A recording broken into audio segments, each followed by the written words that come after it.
നമസ്കാരം. സ്പോട്ട് ലൈവിലേക്ക് സ്വാഗതം. കർണാടകയിലെ ഷിരൂരിൽ മണ്ണിടിച്ചിലിൽ കോഴിക്കോട് സ്വദേശി അർജുനെ കാണാതായി 8ാം ദിവസമാണിന്ന്. അർജുന് വേണ്ടി ഗംഗാവാലി നദിയിൽ തെരച്ചിൽ തുടരുകയാണ്. പുഴയും കരയും ചേർന്ന പ്രദേശത്താണ് തെരച്ചിൽ പുരോഗമിക്കുന്നത്. കരയിൽ നിന്ന് മാറി 40 മീറ്റർ അകലെ പുഴയിൽ സിഗ്നൽ ലഭിച്ച സ്ഥലത്തും നാവികസേന തെരച്ചിൽ നടത്തുന്നുണ്ട്. ഈ ഭാഗത്ത് ലോറി ഉണ്ടാകാമെന്ന് കോഴിക്കോട് നിന്നുള്ള രക്ഷാപ്രവർത്തകർ പറഞ്ഞു. പുഴയിൽ ഒഴുക്ക് ശക്തമായതിനാൽ തെരച്ചിൽ ദുഷ്കരമാണ്. എത്ര ദിവസം വേണമെങ്കിലും തുടരാൻ തയ്യാറാണെന്നും കഴിഞ്ഞ 4 ദിവസമായി രക്ഷാപ്രവർത്തനത്തിൽ പങ്കാളികളായവർ പ്രതികരിച്ചു. പുഴയിൽ എന്ന് പറഞ്ഞാൽ നമ്മളിപ്പോൾ കരയിൽ നിർത്തി എന്ന് പറഞ്ഞു. ഈ പുഴയും കരയും കൂടുന്ന ഒരു ഭാഗമുണ്ടല്ലോ, ഞങ്ങളെ നിഗമനം പൂർണ്ണമായിട്ടും അതും കൂടി ഒരു 70% സാധ്യത ഞങ്ങൾ അവിടെ കാണുന്നുണ്ട്. അതായത് ഇപ്പോൾ ഇവർ പറഞ്ഞ റഡാർ സിസ്റ്റത്തിൽ പറഞ്ഞത് ഇവരിപ്പോൾ ലാസ്റ്റ് ഇപ്പം പല പ്രാവശ്യം തന്നു, ഇവർ തന്നതിനനുസരിച്ച് തന്നെയാണ് നമ്മളവിടെ പണിയെടുക്കുന്നത്. അപ്പോൾ അതൊക്കെ ഇപ്പോൾ ഈ സിസ്റ്റത്തിൻ്റെ ഒരു കംപ്ലയിൻറ്റും കൂടിയല്ലേ, അതിലൊന്നും ഇപ്പോൾ നമുക്ക് കണ്ടെത്താൻ കഴിഞ്ഞില്ല. ഇപ്പോഴും സിസ്റ്റത്തിലാണ് ഇവർ തരുന്നത്. പുഴേൻ്റെ ഏകദേശം ഒരു സെൻറ്റർ ഭാഗത്ത് വന്ന മൺകൂനൻ്റെ അടുത്താണ് പറയുന്നത്. അതിലപ്പുറത്തേക്ക് അതിൻ്റെ കുറച്ചും കൂടി മുന്നിലേക്കുണ്ട്. ആ ഒരു കരഭാഗവും പുഴയും കൂടി ചേരുന്ന ഭാഗത്തേക്ക് സാധ്യത ഉണ്ട്. സാധ്യത എന്ന് പറഞ്ഞാൽ അത് ഞങ്ങളെ കൺസെപ്റ്റിലുണ്ട്, എന്തായാലും ഉണ്ട്. അപ്പോൾ പുഴയാണെങ്കിൽ നല്ല കുത്തൊഴുക്കാണ്, നല്ല ആഴമുള്ള വീതിയുള്ള പുഴയാണ്. അതിൽ രക്ഷാപ്രവർത്തന ദൗത്യങ്ങളൊക്കെ ഭയങ്കര ദുസ്സഹമാണ്. ഈ മെഷീനറീസ് എക്യുപ്മെൻറ്റ്സ് കാര്യങ്ങളാണ് മെയിനായിട്ട് അവിടെ ഇനി യൂസ് ചെയ്യാനുള്ളൂ. ഇതിൽ തന്നെ റഡാർ സംവിധാനങ്ങൾ കഴിയണതും ഒന്നും കൂടി പവർ കൂടിയത് പെർഫെക്റ്റ് ആയിട്ടുള്ള കാര്യങ്ങൾ കൊണ്ടുവന്നാൽ നമുക്ക് നമ്മളെ നേവി അല്ലെങ്കിൽ കരസേന, നാവികസേന ഇതിനൊക്കെ ഉള്ള എക്യുപ്മെൻറ്റ്സും കാര്യങ്ങളൊക്കെ നമ്മളെ നാട്ടിലുണ്ട്, ഫെസിലിറ്റീസ് ഉണ്ട്. ആ ഫെസിലിറ്റീസ് യൂസ് ചെയ്യണം എന്നുള്ള അഭ്യർത്ഥനയാണ്. ഈ ചെറിയ ചെറിയ സാധനങ്ങൾ കൊണ്ടുവന്നുകാണ്ട് ഒരു ഷോ നടത്തിയിട്ട് ഒരു കാര്യമില്ല. ചെയ്യേണ്ടത് അതാണ്. അപ്പോൾ ഇതിലേക്ക് നടത്തണം എന്നുണ്ടെങ്കിൽ ഇപ്പോൾ നമ്മൾ തന്നെ നമ്മളെ തടഞ്ഞിട്ടു എന്നുള്ളത് നമ്മളെ കേരളത്തിൽ നിന്ന് വന്ന ആളുകളെ തടഞ്ഞിട്ടു എന്നുള്ളത് പറഞ്ഞാൽ ഇതിനൊക്കെ ചെറുത്ത് നിയന്ത്രണങ്ങളൊക്കെ ആവശ്യങ്ങൾ വരും. ഇത്രത്തോളം ഇന്നലെ രാത്രി തുടങ്ങിയ മഴ ഇതുവരെ നിന്നിട്ടില്ല. ശക്തമായിട്ടുള്ള മഴയും കാര്യങ്ങളും കാറ്റുമാണ്. കാലാവസ്ഥ പ്രതികൂലമാണ്. കുറച്ചൊക്കെ നിയന്ത്രണങ്ങൾ അവരുടെ ഭാഗത്ത് മാണ്ടി വരും. അല്ലെങ്കിൽ ഇതിനൊക്കെ സമാധാനം വീണ്ടും പറയണ്ടേ.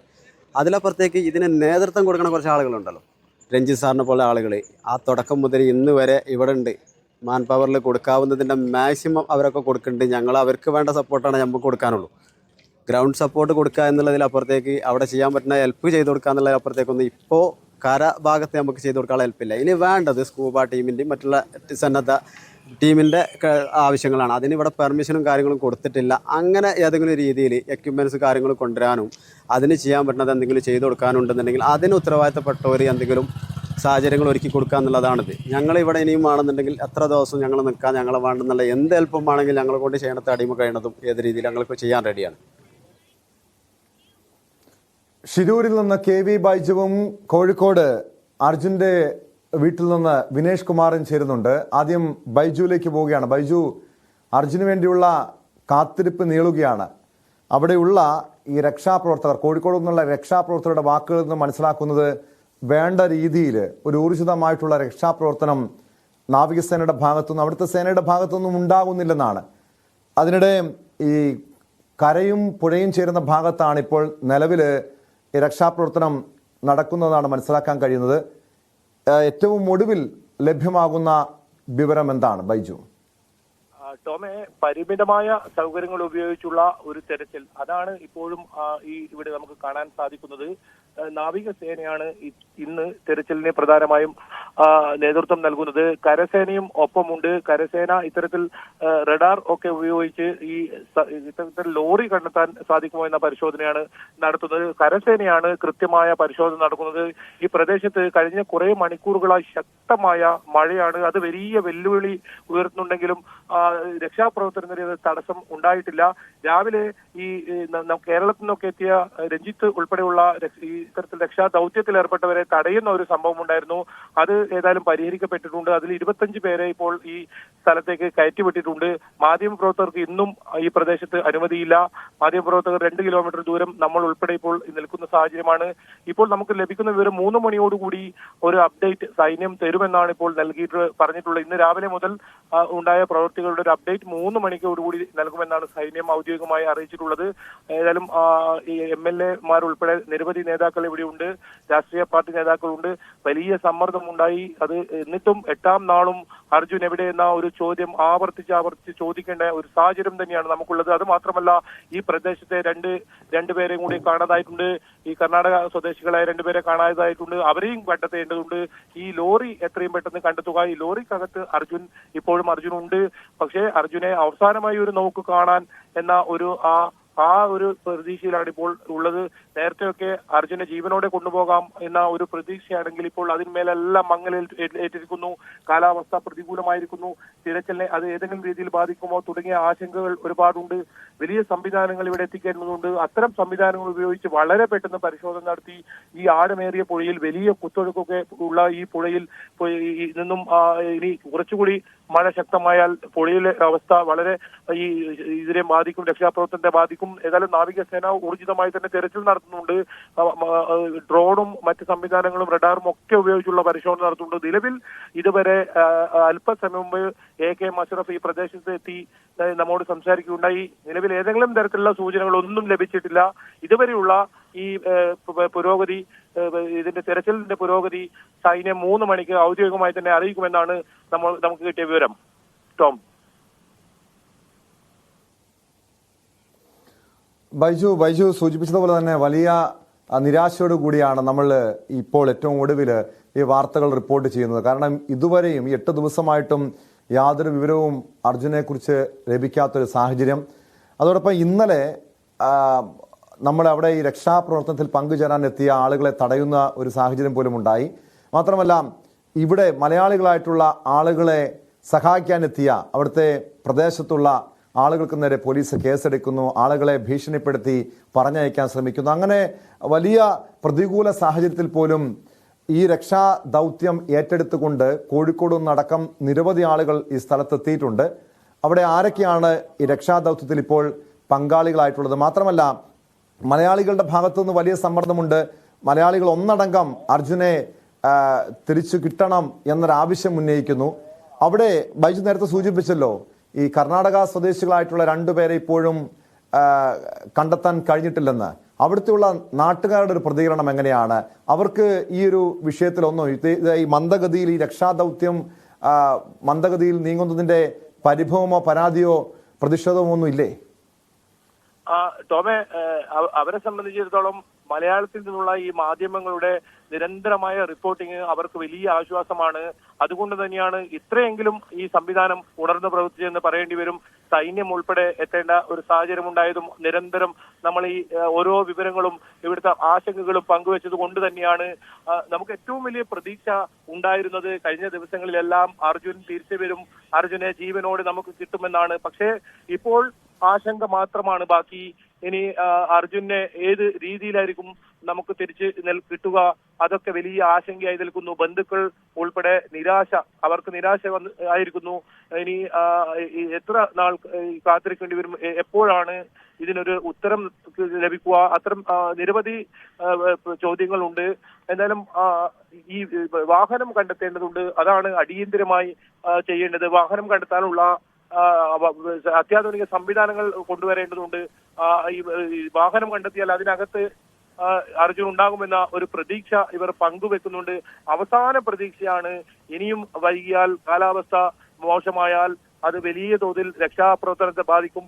മാത്രമല്ല, വൈകിട്ട് 7 മണിയാകുമ്പോഴേക്കും ഈ രക്ഷാപ്രവർത്തനം നിർത്തിവെക്കുന്ന ഒരു സാഹചര്യമുണ്ട്. അത് തുടർച്ചയായ രാത്രിയും പകലും പുഴയിലും കരയിലും അങ്ങനെ ഒരു പരിശോധനയായിരുന്നു കുടുംബം ആവശ്യപ്പെട്ടത്. ഏതായാലും കരയിലെ പരിശോധന ഇനി നടത്തേണ്ടതില്ല.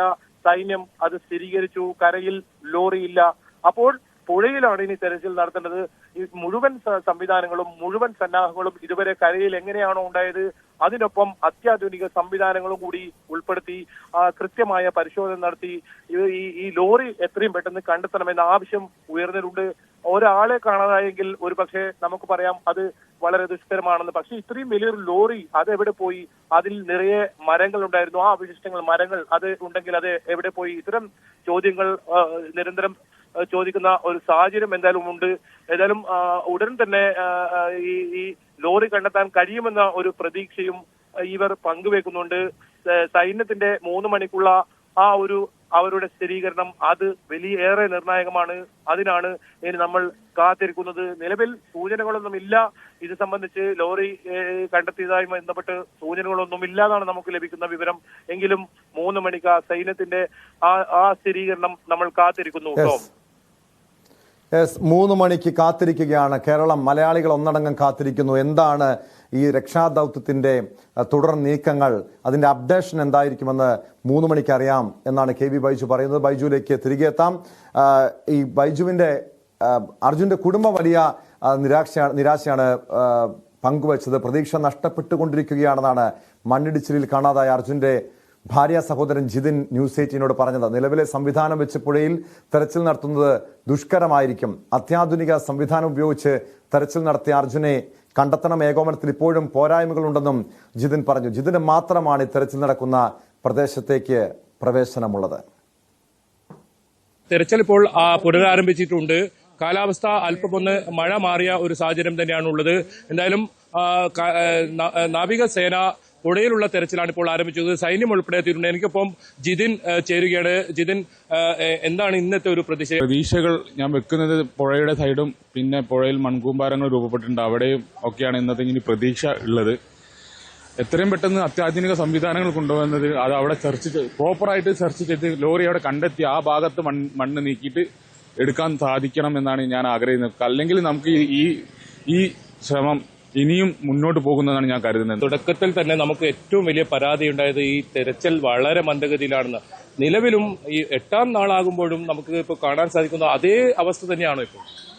അല്ല, ഇപ്പം ഇന്നലെയൊക്കെ കരഭാഗം നമ്മൾ പറഞ്ഞ പ്രകാരം കരഭാഗമെല്ലാം മണ്ണെടുത്ത് തീർത്തിട്ടുണ്ടായിരുന്നു.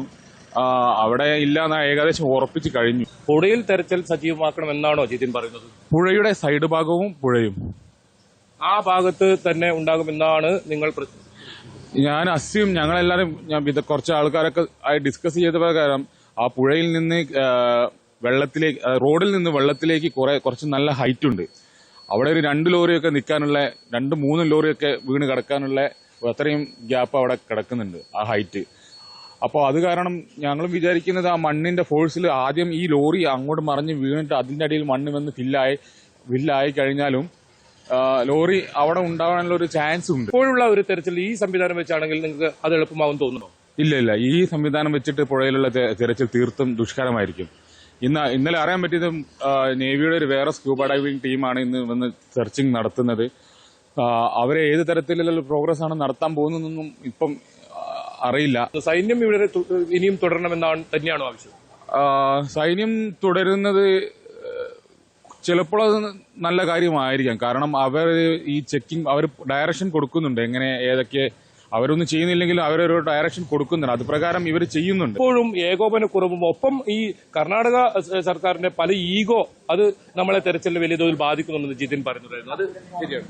ഇപ്പോഴും കർണാടക സർക്കാരിന്റെ ഭാഗത്തു നിന്നുള്ള ഞാൻ അങ്ങനെ പറയുന്നില്ല. സർക്കാരിനെ ഉദ്ദേശിച്ച് ഞാൻ ഒന്നും പറയാൻ ആഗ്രഹിക്കുന്നില്ല. ഇവിടെ നിന്നുള്ള അധികാരികളുടെ ഭാഗത്തു നിന്ന് ഒരു കോർഡിനേഷൻ കുറവ് ഞാൻ ഇപ്പോഴും കാണുന്നുണ്ട്. അത് എന്താണെന്ന് ഇപ്പോഴും മനസ്സിലാവുന്നില്ല. ഞാൻ ആരെയും കുറ്റപ്പെടുത്തി പറയല്ല, കോർഡിനേഷൻ കുറവ് അത് ഇപ്പോഴും ഉണ്ട്. 8ാം നാൾ അത് ഓർക്കണം. ഇനിയും അർജുനെ കണ്ടെത്താൻ വൈകരുത്. അത് തന്നെയാണ് ജിതിൻ ഇപ്പോൾ ന്യൂസ് 8നോട് പങ്കുവെക്കുന്നതും. അർജുന്റെ വീട്ടിൽ നിന്ന് വിനേഷ് കുമാർ കൂടി ചേരുന്നുണ്ട്. വിനേഷ്, നേരത്തെ അർജുന്റെ ഭാര്യ സഹോദരൻ ജിതിൻ വലിയ നിരാശ അമർഷമൊക്കെ പ്രകടിപ്പിക്കുന്നുണ്ട്. ഈ ഏകോപനത്തിൽ, രക്ഷാദൌത്യത്തിന്റെ ഏകോപനത്തിൽ വലിയ രീതിയിൽ പോരായ്മകളുണ്ടെന്ന് പറയുന്നു. ഇത് തന്നെയായിരുന്നു കെ വി ബൈജുവും സംഭവ സ്ഥലത്ത് നിന്ന് റിപ്പോർട്ട് ചെയ്തത്. കുടുംബത്തിന്റെ പ്രതീക്ഷ പൂർണ്ണമായും നഷ്ടപ്പെട്ട അവസ്ഥയാണോ? എന്താണ് അവർ പറയുന്നത് വിനേഷ്?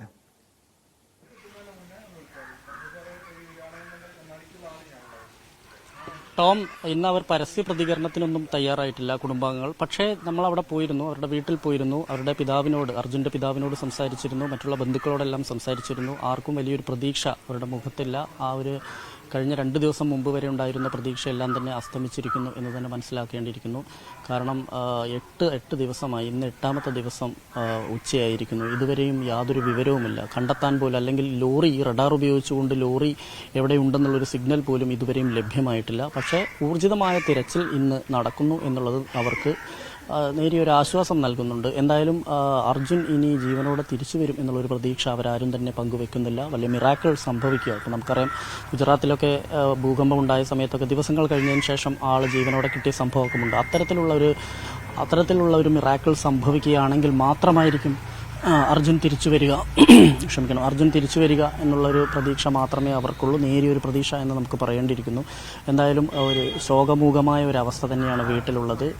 ബന്ധുക്കളുണ്ട്, അച്ഛനും അമ്മയും അർജുൻ്റെ സഹോദരങ്ങളും ഒപ്പം തന്നെ ഭാര്യയും കുഞ്ഞും എല്ലാം തന്നെയുണ്ട്. ഭാര്യയുടെ ബന്ധുക്കൾ ഉൾപ്പെടെയുള്ള ആളുകൾ ഇവിടെ തന്നെയുണ്ട്. ഒപ്പം തന്നെ ഈ നാടും പൂർണ്ണമായും ശോകമുഖമായി കഴിഞ്ഞിരിക്കുന്നു. കാരണം ഇതുവരെ ഉണ്ടായിരുന്ന ഒരു പ്രതീക്ഷ എവിടെയോ തല്ലിക്കെടുത്തപ്പെട്ടു, അല്ലെങ്കിൽ അവിടെ അതിന് മുകളിൽ ഒരു കരിനിഴൽ വീണു എന്നുള്ള ഒരു യാഥാർത്ഥ്യം അവർ വൈകിയാണെങ്കിൽ പോലും മനസ്സിലാക്കിയിരിക്കുന്നു.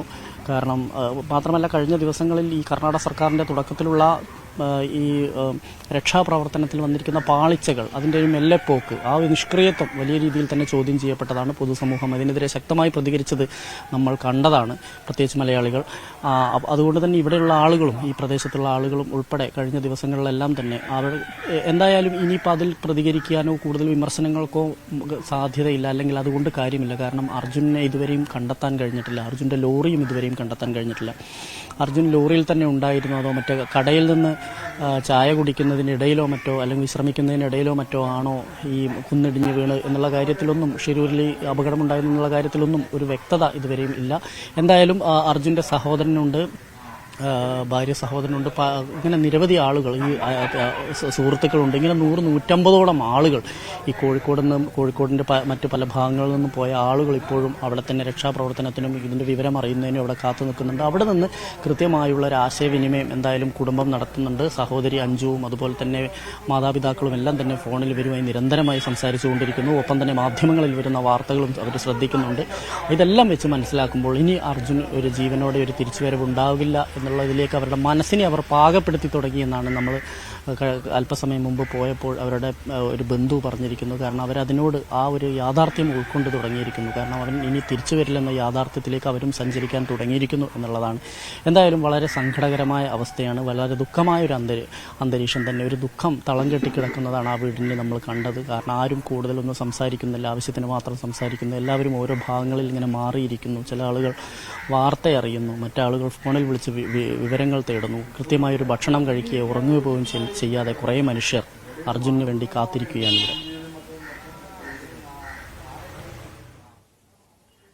തീർച്ചയായും അവിടെ നിന്ന് ആ റിപ്പോർട്ട് ചെയ്യുമ്പോൾ തന്നെ അതിൻ്റെ ആ ഒരു വിഷമം, സങ്കടമൊക്കെ മനസ്സിലാക്കാൻ കഴിയും വിനേഷ്. അവരുടെ ഒരു മാനസികാവസ്ഥ, ആരെങ്കിലുമൊക്കെ ഇപ്പോൾ ആശ്വാസവാക്കുകളുമായി നേതാക്കന്മാർ, രാഷ്ട്രീയ നേതാക്കന്മാരോ മറ്റോ ഒക്കെ അവിടെ ജനപ്രതിനിധികൾക്ക് എത്തുന്നുണ്ടോ? എന്താണിപ്പോൾ ആ കുടുംബത്തിൻ്റെ ഒരു അവസ്ഥ കൂടി പരിശോധിക്കേണ്ടത്. കാരണം അവർ കഴിഞ്ഞ 8 ദിവസമായി തങ്ങളുടെ പ്രിയപ്പെട്ടവന് വേണ്ടി കാത്തിരിക്കുന്നു. ഭാര്യയും കുഞ്ഞുമൊക്കെ കാത്തിരിക്കുന്നൊരു സാഹചര്യം നമുക്കറിയാം. തുടക്കം മുതൽ തന്നെ കേരളത്തിൻ്റെ മനസ്സ് പൂർണ്ണമായും, കേരളത്തിൻ്റെ വികാരം പൂർണ്ണമായി ആ കുടുംബത്തിനൊപ്പമായിരുന്നു. എന്തും സഹായിക്കാം എന്ന് പറഞ്ഞുകൊണ്ട് നിരവധി ചെറുപ്പക്കാർ രംഗത്തെത്തുന്നു. ഇപ്പോഴും കോഴിക്കോട് നിന്നുള്ള വലിയ സംഘം തന്നെ രക്ഷാദൗത്യത്തിൽ പങ്കാളികളാകുന്നു. അവർ പറയുന്നുണ്ട് എത്ര ദിവസം വേണമെങ്കിലും അർജുന് വേണ്ടി അവിടെ തങ്ങാൻ തയ്യാറാണ്. കാരണം അർജുനെ കിട്ടണം.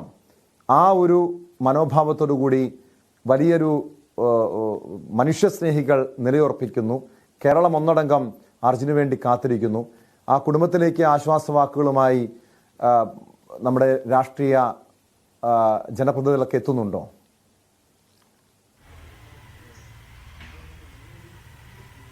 ടോം, എത്തുന്നുണ്ട്. എല്ലാവരും പൊതുപ്രവർത്തകരും ജനപ്രതിനിധികളും എല്ലാം തന്നെ ദിനവും വീട്ടിലെത്തുന്നുണ്ട്. അവരെ ആശ്വസിപ്പിക്കുന്നുണ്ട്, അവരുടെ കൂടെ അല്പസമയം സംസാരിക്കുന്നുണ്ട്.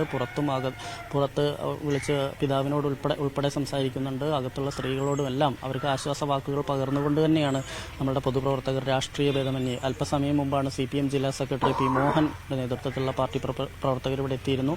അല്പസമയം ചെലവഴിച്ചാൽ പോയത്. DCC പ്രസിഡന്റ് ഉൾപ്പെടെയുള്ള ആളുകൾ കഴിഞ്ഞ ദിവസങ്ങളിലെല്ലാം തന്നെ വന്നിട്ടുണ്ട്. മറ്റുള്ള ജനപ്രതിനിധികൾ വന്നിട്ടുണ്ട്. MLA ഉൾപ്പെടെയുള്ള ആളുകൾ, MLA ആയ തോട്ടത്തിൽ രവീന്ദ്രൻ ഉൾപ്പെടെയുള്ള ആളുകൾ എത്തിയിട്ടുണ്ട്. ഒപ്പം തന്നെ നമുക്കറിയാം എം.കെ. രാഘവൻ എം.പിയുടെ നേതൃത്വത്തിലുള്ള സംഘം ഷിരൂരിലേക്ക് പോയിട്ടുണ്ട്. അവരവിടെ കൃത്യമായി തന്നെ രക്ഷാപ്രവർത്തനം ഏകോപിപ്പിക്കുന്നതിനും അല്ലെങ്കിൽ അവരുമായി കൂടുതൽ ആശയവിനിമയം ഈ സംഘവുമായി ആശയവിനിമയം നടത്തുന്നതിനും എല്ലാം തന്നെ സംഘം അവിടെ പോയിട്ടുണ്ട്. കാസർഗോഡ് എം.എൽ.എയും അതുപോലെ തന്നെ കാസർഗോഡ് എം.പി ഉൾപ്പെടെയുള്ള കാസർഗോഡ് എം.എൽ.എ ഉൾപ്പെടെയുള്ള ആളുകൾ അവിടെ ഉണ്ട്. ഒപ്പം തന്നെ ഇവിടുന്ന് കോൺഗ്രസിലെ കെ.എം. അഭിജിത്ത് ഉൾപ്പെടെയുള്ള ആളുകളും അവിടെയുണ്ട്. മറ്റുള്ള പാർട്ടി പ്രവർത്തകരും ജനപ്രതിനിധികളും എല്ലാം തന്നെ ഞാനിപ്പോൾ നിൽക്കുന്ന ഈ കണ്ണാടിക്കലുള്ള വീട്ടിലേക്ക് എത്തിക്കൊണ്ടിരിക്കുന്നുണ്ട്. എന്നാൽ നമുക്കറിയാം അതായത് ഈ അർജുൻ നാട്ടുകാർക്ക് എല്ലാവർക്കും പ്രിയങ്കരനായിരുന്നു. അധിക ദിവസവും സ്ഥലത്ത് കാണില്ല. കാരണം അത്രയും കഠിനാധ്വാനം നടത്തി ഒരു കുടുംബത്തിനെ അത്താണിയായി ഒരു കുടുംബത്തിൻ്റെ ഏറ്റവും താഴെക്കിടയിൽ നിന്നൊരു കുടുംബത്തിനെ മുകളിലേക്ക് കൊണ്ടുവരാൻ ശ്രമിച്ച അല്ലെങ്കിൽ ആ ഒരു ഘട്ടത്തിലേക്ക് എത്തിച്ചൊരു മനുഷ്യനാണ്. 20ാമത്തെ വയസ്സിൽ വളയം പിടിച്ചതാണ്. ചേച്ചിയുടെ വിവാഹം നടത്താൻ വേണ്ടി ഒരുപാട് ബുദ്ധിമുട്ടുകൾ അനുഭവിച്ചുകൊണ്ട് അങ്ങനെ ചേച്ചിയുടെ വിവാഹം കഴിഞ്ഞു. അതിനുശേഷം ഇനിയൊരു അനിയത്തിയുടെ വിവാഹം ഫിക്സ് ചെയ്തിട്ടുണ്ട്. അടുത്ത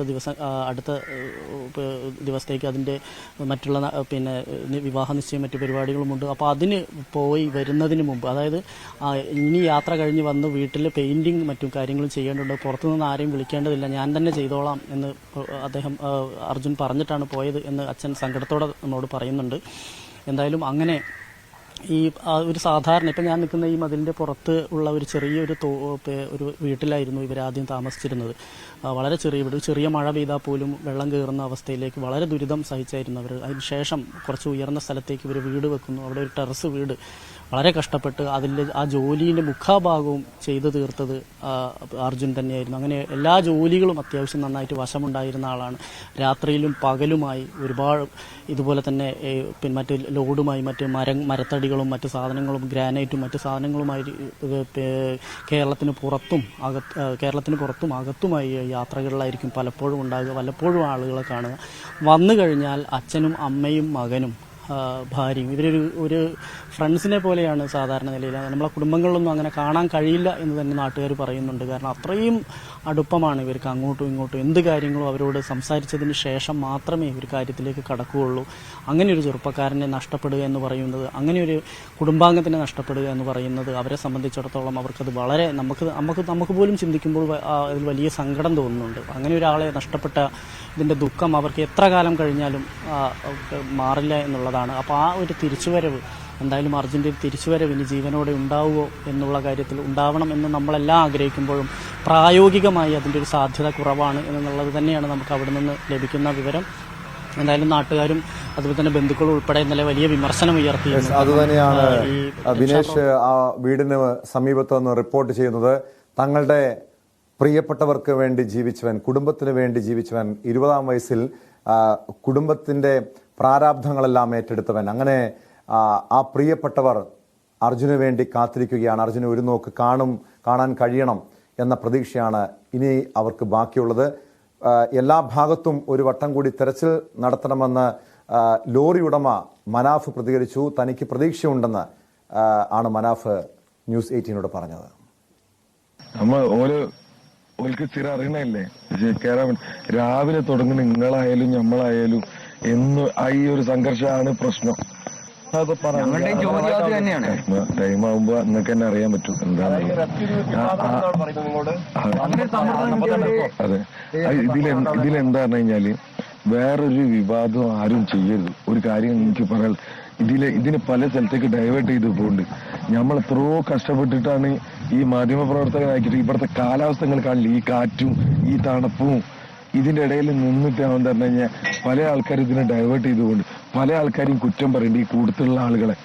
ശരിയാണ്, നമ്മൾ ഇടത്തെ ഭാഗത്ത് മണ്ണ് തെരഞ്ഞി കിട്ടിയില്ല, എന്താ ചെയ്യുക? നമ്മൾ സാധാരണക്കാരനല്ലേ, നമ്മക്ക് അതിന് മാത്രം ടെക്നോളജി ബുദ്ധിയൊന്നും ഇല്ലാലോ. നമ്മള് എഞ്ചിനീയർമാരോ അല്ലെ ശാസ്ത്രജ്ഞന്മാരോ ഒന്നും ഇല്ലല്ലോ. ഇടത്തെ ഭാഗത്ത് നോക്കി കിട്ടിയില്ല, വലത്തെ ഭാഗത്ത് നോക്കണോ? അതിനെന്താ തെറ്റ്? ഒരു തെറ്റുമില്ല, വലത്തെ ഭാഗത്ത് തപ്പാണ്. KV ബൈജു ശിരൂരിൽ നിന്നും ചേരുന്നുണ്ട്. ബൈജു, കുടുംബത്തിന്റെ പ്രതീക്ഷ പൂർണ്ണമായും ഒരു അസ്തമിച്ച അവസ്ഥ, വലിയ നിരാശ അവർ പ്രകടിപ്പിക്കുന്നു. ഇനി അവസാനമായി അർജുനെ ഒരു നോക്ക് കാണണം എന്ന പ്രാർത്ഥന മാത്രമാണ് അവർക്കുള്ളത്. പക്ഷേ ഈ ലോറി ഉടമ മനാഫ് പ്രതീക്ഷ പങ്കുവെക്കുന്നുണ്ട്. ഒരു വട്ടം കൂടി തെരച്ചിൽ നടത്തണമെന്ന ആവശ്യം ഉന്നയിക്കുന്നുണ്ട്. സൈന്യത്തിന്റെ അടുത്ത നീക്കം എന്തായിരിക്കും? കഴിഞ്ഞ 8 ദിവസമായും യാതൊരു വിവരവും ലഭിക്കാത്ത സാഹചര്യത്തിൽ ഇനി രക്ഷാദൗത്യത്തിന്റെ അടുത്ത നടപടി എന്തായിരിക്കും ബൈജു? ടോമെ, കുടുംബത്തിനൊപ്പം തന്നെ ഒരു നാട് ഒന്നാകെ അർജുനായി പ്രാർത്ഥിക്കുന്ന ഒരു സമയം, അത് ഇപ്പോഴും ആ പ്രാർത്ഥന, അതായത് ടോം സൂചിപ്പിച്ചതുപോലെ തന്നെ അവസാനമായി ഒരു നോക്ക് കാണാൻ അത് തന്നെയാണ് കേരളവും കാത്തിരിക്കുന്നത്, പ്രാർത്ഥിക്കുന്നത്. അത്തരത്തിൽ നിരവധി ആളുകളാണ് ഇവിടെ എത്തുന്നത്. അർജുനെ കണ്ടെത്തിയോ അത്തരത്തിലുള്ള ചോദ്യങ്ങൾ ഉയർന്നുകൊണ്ടേയിരിക്കുന്നു. മാത്രമല്ല ഈ പ്രദേശത്തുള്ള ഈ കന്നഡ ആളുകൾ പോലും ആ ഒരു ചോദ്യവുമായി പോലീസുകാരുടെ പോലും ചോദ്യങ്ങൾ ചോദിക്കുന്ന ഒരു സാഹചര്യം നമ്മൾക്ക് ഇവിടെ കാണാൻ സാധിച്ചു. എന്തായാലും വലിയ പ്രാർത്ഥനകളും ഒക്കെ ഉണ്ടായിട്ടും അതെല്ലാം വിഫലമാകുന്ന ഒരു കാഴ്ച, കാലാവസ്ഥ പ്രതികൂലമാകുന്ന ഒരു സാഹചര്യം. അത്തരത്തിലുള്ള ഒരു ഘട്ടത്തിലും മനാഫ് സൂചിപ്പിച്ചതുപോലെ തന്നെ ഒരു പ്രതീക്ഷയുടെ ഒരു തരി അവസാനം അവർ ബാക്കി വെക്കുന്നു. പക്ഷേ അത് ഏത് രീതിയിലായിരിക്കും ഇനിയും രക്ഷാപ്രവർത്തനം ഈ വൈകുന്ന സാഹചര്യം തന്നെയാണ്. അത് ഈ കൂടുതൽ സംവിധാനങ്ങൾ എത്തേണ്ടതുണ്ട്. അത് ഇനിയും വൈകുന്നതും ആശങ്ക തന്നെയാണ്. ഓരോ നിമിഷവും വർദ്ധിക്കുന്നത്. നമ്മൾ കഴിഞ്ഞ സമയങ്ങളിലൊക്കെ പറഞ്ഞതുപോലെ തന്നെ ഓരോ മണിക്കൂറുകളും വിലപ്പെട്ടതാണ്. ഇനിയും അത് തന്നെ ആവർത്തിക്കേണ്ടി വരും. ഇപ്പോഴും പറയുന്നു. കാരണം ഈ പുഴയിലെ ഈ കൊങ്കൺ പ്രദേശത്തെ മുഴുവൻ നദികളും ചേരുന്നത് ഈ പുഴയിലാണ്. അത്രത്തോളം വെള്ളമാണ് ഇതിൽ ഉണ്ടാകുന്നത്. അത് മാത്രമല്ല അത്ര ആഴമുണ്ട്, വലിയ ഒഴുക്കുണ്ട്, ജലനിരപ്പ് വളരെ കൂടുതൽ ഉയരുന്ന ഒരു സാഹചര്യമുണ്ട്. അത്തരത്തിലൊക്കെ പ്രതികൂല കാലാവസ്ഥയിലും ഈ നാവികസേനയൊക്കെ വലിയ തോതിലുള്ള ഊർജിതമായ തെരച്ചിലാണ്. 3 മണിക്ക് ഒരു നല്ല വാർത്ത നമുക്ക് ലഭിക്കും. ഇനി ഇത്രയും നാൾ 8 നാൾ കാത്തിരുന്ന് എന്ന പ്രതീക്ഷ ഇപ്പോഴും ഉണ്ട്. ഈ ലോറി കണ്ടെത്തുക എന്നതാണ് ഇതിൽ ഏറ്റവും പ്രധാനം. ആ ലോറിക്കകത്ത് തന്നെ അർജുൻ ഉണ്ടാവും. അർജുനെ അവസാനമായി ഒരു നോക്ക് കാണാൻ എങ്കിലും പറ്റുമോ എന്ന ചോദ്യങ്ങൾ ഒരു ഭാഗത്ത് ഉയരുന്നുണ്ട്. അതെല്ലാം പ്രാർത്ഥനകളും മറ്റും ഉണ്ടായിട്ടും എല്ലാം വിഫലമാവുന്ന ഒരു കാഴ്ച. പ്രകൃതി പോലും അത്തരത്തിൽ വലിയ തോതിൽ ശക്തമായ മഴയൊക്കെ പെയ്യുന്ന ഒരു സാഹചര്യം. എന്തായാലും ഇപ്പോഴും തെരച്ചിൽ ഊർജിതമായി തന്നെ നടക്കുന്നുണ്ട്. കരസേനയുണ്ട്, നേവിയുണ്ട്, ഒപ്പം ഫയർഫോഴ്സ്, പോലീസ്, മറ്റ് കേരളത്തിൽ നിന്നെത്തിയ ഇത്തരത്തിലുള്ള സംഘടനകൾ, നിരവധി സംഘടനകളുണ്ട്. നേരത്തെ ഇത്തരത്തിൽ വലിയ മണ്ണിടിച്ചിലൊക്കെ ഉണ്ടായ പ്രദേശങ്ങളിൽ രക്ഷാപ്രവർത്തനത്തിന് പോയവരാണ് അവർക്ക് മുൻപരിചയമുണ്ട്. ആ പരിചയത്തിന്റെ അടിസ്ഥാനത്തിലാണ് അവർ ഇവിടെ എത്തിയത്. അവരുടെ കയ്യിൽ നിരവധി ഉപകരണങ്ങൾ ഉണ്ടെങ്കിലും അതൊന്നും ഇവിടെ പോലീസ് സമ്മതിച്ചില്ല. പക്ഷേ അവരെ ഇപ്പോൾ കടത്തിവിട്ടിരിക്കുന്നു. 25 പേരെ കടത്തിവിട്ടിരിക്കുന്നു. കഴിഞ്ഞ 4-5 ദിവസം കൈമെയ് മറന്ന് അത്തരത്തിൽ രക്ഷാപ്രവർത്തനത്തിൽ ഏർപ്പെട്ടവരാണ് അവർ.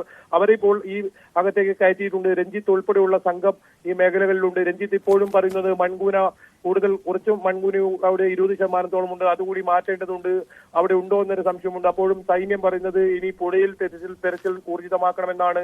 അതുകൊണ്ട് തന്നെയാണ് നേവി അത്ര ഊർജിതമായി ഈ പുഴയിൽ തെരച്ചിൽ നടത്തുന്നത്. കഴിഞ്ഞ ദിവസങ്ങളിലെല്ലാം തന്നെ നേവിയുടെ നേതൃത്വത്തിൽ പുഴയിൽ തെരച്ചിൽ ഉണ്ടായിരുന്നു.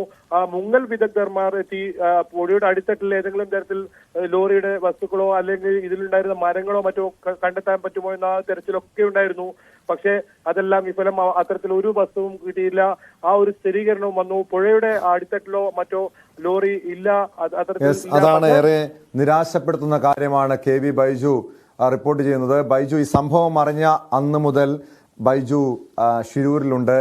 മറ്റ് മാധ്യമപ്രവർത്തകർക്കൊപ്പം KV ബൈജുവും അർജുന് വേണ്ടി ശബ്ദിക്കുന്നുണ്ട്. ഇതുപോലുള്ള ബൈജുവിനെപ്പോലുള്ള മാധ്യമപ്രവർത്തകർ തുടർച്ചയായി ആവർത്തിച്ച് ശബ്ദമുയർത്തത് കൊണ്ടാണ് ഈ വിഷയത്തിൽ സൈന്യവും കർണാടക സർക്കാരും ഉണർന്ന് പ്രവർത്തിക്കാൻ തുടങ്ങിയത്. പക്ഷേ ആദ്യ 2 ദിവസങ്ങളിൽ വളരെ നിഷ്ക്രിയമായ രീതിയിലുള്ള പ്രവർത്തനങ്ങൾ, യാതൊരു വിധത്തിലുള്ള നടപടികളും ഉണ്ടാകാത്തത് തന്നെയാണ് അർജുനെ കണ്ടെത്താൻ കഴിയാത്തതെന്ന ആക്ഷേപം ഉയരുന്നുണ്ട്. ഇപ്പോഴും ചില മന്ദഗതിയിലാണ് രക്ഷാദൗത്യം പുരോഗമിക്കുന്നതെന്ന് പറയുന്നു. പക്ഷേ അർജുന് വേണ്ടി കാത്തിരിക്കുന്ന വലിയൊരു ജനതയുണ്ട്. ആ കുടുംബം മാത്രമല്ല, വലിയൊരു ജനതയുണ്ട്. മലയാളികൾ ഒന്നടങ്കം അർജുന് വേണ്ടി കാത്തിരിക്കുകയാണ്. എല്ലാ പ്രതീക്ഷയും നശിച്ചു എന്ന് പറയുമ്പോഴും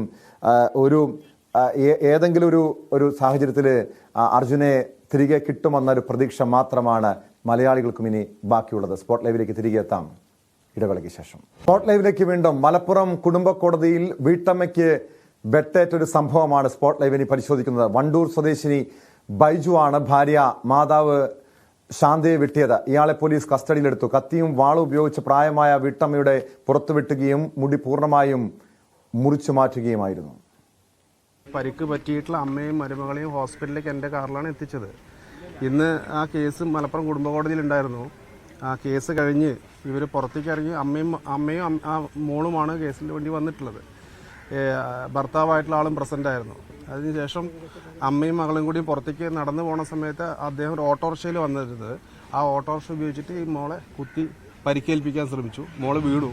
അമ്മ പിടിക്കാൻ ചെന്ന സമയത്ത് അദ്ദേഹം വടിവാളൊക്കെ കീപ്പ് ചെയ്തിട്ടാണ് വന്നിട്ടുള്ളത്. അദ്ദേഹം അടുത്ത് വെട്ടി, അമ്മയെ നന്നായി വെട്ടി. അമ്മയ്ക്ക് നല്ല ഇൻസൈസർ നല്ല വൂണ്ടുണ്ട്, ബ്ലഡ് നന്നായി യൂസ് ചെയ്യുന്നുണ്ട്.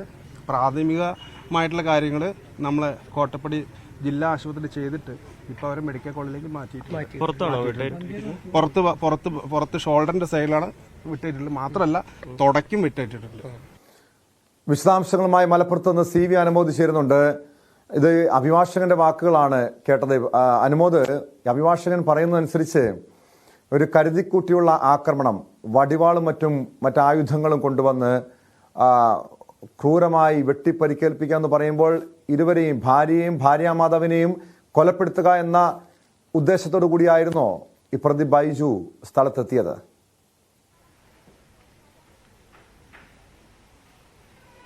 ടോം, ഞാൻ നിൽക്കുന്നത് മലപ്പുറം കുടുംബ കോടതിക്ക് മുൻപിലാണ്. എനിക്ക് പിന്നിൽ കാണുന്നതാണ് കുടുംബ കോടതി. ഇവിടെ ആ ശാന്ത എന്ന സ്ത്രീയുടെ രക്തം വീണ് കിടക്കുന്ന സ്ഥലമാണ് പോലീസ് ഇപ്പോൾ മറച്ച് കെട്ടിയിരിക്കുന്നത്.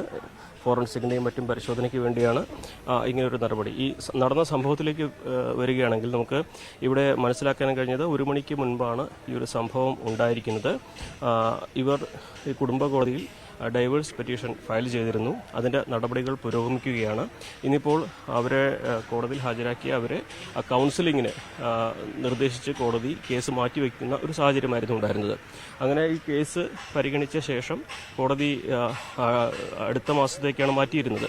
അങ്ങനെ പുറത്തിറങ്ങിയ ഇവരെ ബൈജു സ്വന്തം ഓട്ടോറിക്ഷ, ഒരു പ്രൈവറ്റ് ഓട്ടോറിക്ഷ ഉണ്ട് ബൈജുവിന്. ആ ഓട്ടോറിക്ഷയിലാണ് ഈ കത്തിയും വടിവാളുമൊക്കെ വെച്ചിട്ടുള്ളത്. ആ ഓട്ടോറിക്ഷ വെച്ച് ഭാര്യ ദിൽഷയെ ഇടിക്കാൻ ശ്രമിക്കുകയും ദിൽഷ ഈ ഓട്ടോറിക്ഷ ഇടിച്ച് വീഴുകയും ചെയ്തു.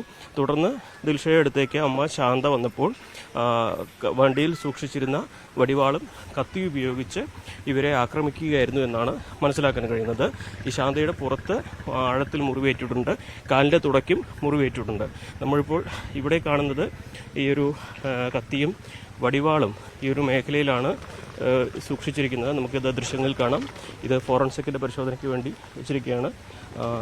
ഇവിടെ ഈ ഒരു അക്രമം നടത്തിയ ശേഷം പ്രതി ഇവിടെയാണ് നിന്നത്. ഇവിടെ നിന്നാണ് പ്രതിയെ പോലീസ് കസ്റ്റഡിയിലേക്ക് എടുത്തുകൊണ്ടുപോയത്. അതിൻ്റെ അക്രമത്തിന് ഉപയോഗിച്ച ആയുധങ്ങളാണ് നമ്മളിപ്പോൾ ഈ ദൃശ്യങ്ങളിൽ കാണുന്നത്. ഇനി ഈ അക്രമം നടന്ന സ്ഥലം ഇതിന് തൊട്ടടുത്തുള്ളത് തന്നെയാണ്. ഈ കുടുംബ കോടതിയുടെ പ്രധാന വഴിയിലാണ് ഈ ഒരു അക്രമം നടന്നിട്ടുള്ളത്. ഇവിടെ നമുക്ക് ദൃശ്യങ്ങളിൽ കാണാം. ആ ഒരു ഷീറ്റ് വെച്ച് മറച്ച ഇടത്താണ് സ്ത്രീയുടെ ഇവിടെ വെച്ചാണ് അക്രമം ഉണ്ടായത്. അവിടെ ശാന്തയുടെ തലമുടി വെട്ടേറ്റ് വീണിട്ടുണ്ട്. അതാണ് അവിടെ മൂടി വെച്ചിരിക്കുന്നത്. അതിനപ്പുറത്ത് നമുക്ക് കാണാം ഒരു ഓട്ടോറിക്ഷ, ഒരു സ്വകാര്യ ഓട്ടോറിക്ഷ കാണാം, നീല നിറത്തിലുള്ള. അതിലാണ് പ്രതി ആയുധങ്ങൾ കൈവശം വെച്ചിരുന്നതും അതാണ് പ്രതി ഉപയോഗിച്ച വാഹനം.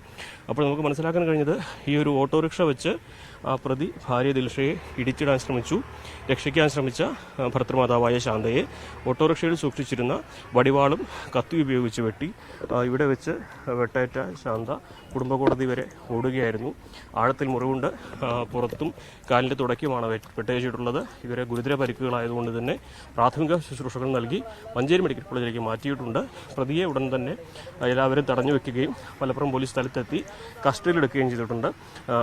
ഇയാളുടെ വീട് വണ്ടൂർ ആണ്. വണ്ടൂർ പോരൂരാണ് ഇയാളുടെ വീട്. ബൈജുവൻ എന്നാണ് ഇയാളുടെ മുഴുവൻ പേര്. ഇയാൾക്കെതിരെ മറ്റ് കേസുകൾ എന്തെങ്കിലും ഉണ്ടോ എന്നുള്ളത് പോലീസ് അന്വേഷിക്കുകയാണ്. ഈ ഒരു 2 മക്കളാണ് ഇവർക്കുള്ളത്. ഈ കഴിഞ്ഞ കുറച്ച് വർഷങ്ങളായിട്ട് ഇവർ മാനസികമായിട്ടും ശാരീരികമായിട്ടും ഭർത്താവ് ഉപദ്രവിക്കുന്നു എന്ന പരാതി നൽകി ഇവർ വിവാഹമോചനത്തിന് അപേക്ഷ നൽകിയിരിക്കുകയാണ്. എന്താണെങ്കിലും കോടതിയുടെ നടപടികൾ പുരോഗമിക്കുകയാണ്. ഇപ്പോൾ ഇയാളുടെ ഭാഗത്തുനിന്നും ഇത്തരത്തിൽ അത്യന്തം ദാരുണമായ എന്ന് നമുക്ക് പറയാൻ കഴിയുന്നത്. ഈ കുടുംബം പറയുന്നതനുസരിച്ച്, അഭിഭാഷകനൊക്കെ പറയുന്നതനുസരിച്ച് ഈ കഴിഞ്ഞ കുറേ നാളുകളായി ഭർത്തൃ വീട്ടിൽ ക്രൂരത അനുഭവിക്കുന്ന ഒരു യുവതി, അതേ തുടർന്ന് വിവാഹമോചനം നേടുന്നു. എന്നാൽ അവിടെയും വെറുതെ വിടാതെ ഈ പ്രതി മുന്നോട്ട് വരുന്നു, രണ്ടുപേരെയും കൊലപ്പെടുത്താൻ ശ്രമിക്കുന്നു. കഴിഞ്ഞ കുറേ നാളുകളായി ഇവർ ദുരിതം, ഇയാളിൽ നിന്നും ക്രൂരമായ ശാരീരികവും മാനസികവുമായ പീഡനം അനുഭവിക്കുന്നുണ്ടെന്ന് പറയുന്നുണ്ടല്ലോ. ഇയാളുടെ ഒരു പശ്ചാത്തലം കൂടി അറിയേണ്ടതുണ്ട്. ഇങ്ങനൊരു ക്രിമിനൽ പശ്ചാത്തലമുള്ള വ്യക്തിയാണോ? പോലീസ് അതുമായി ബന്ധപ്പെട്ട എന്തെങ്കിലും വിവരങ്ങൾ പങ്കുവെക്കുന്നുണ്ടോ?